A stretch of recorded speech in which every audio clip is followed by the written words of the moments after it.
hotanterasika ny toerano any amin'ny fampalaram-baovao manaraka moa ny asa izay ny jirama any Katavorobe ihany mikasika izay fanatsarana amin'ny famatsiana rano ihany fa mbola eo amin'izay sehatra ny angovo izay hatrany raha toa ka voalaza fa afaka mamatsy any jirama amin'ny solika mavesatra na Lourdes ny Madagasikara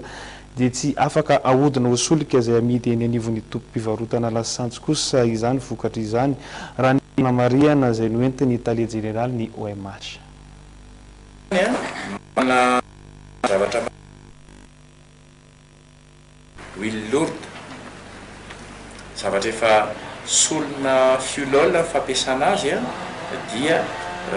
raha le procédé technique zany hoe azo atao ve mirafine an'iny dia mahazo gaz mahazo lasantsy le procédé technique efa misy rehefa ela fa zany hoe lafo be zay zavatra zay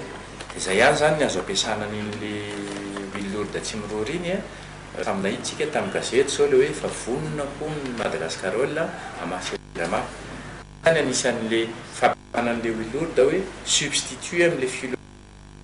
dia mamaly ny fanontanianao teo hoe mampiasa an'io tsika anisan'ny mety avantage dia tsy mila manafatra intsony tsika fiola avy any ivelany hoe importena le fiola eo moa hoe midikan'izany rehefa iny ny anteherana dia fa andray zany hoe amin'le disponibilité an'iny produit iny aminy no tsy maintsy hipetrahany le contrainte hoe tsara ny lalana varia makany amin'ny anaty afovoany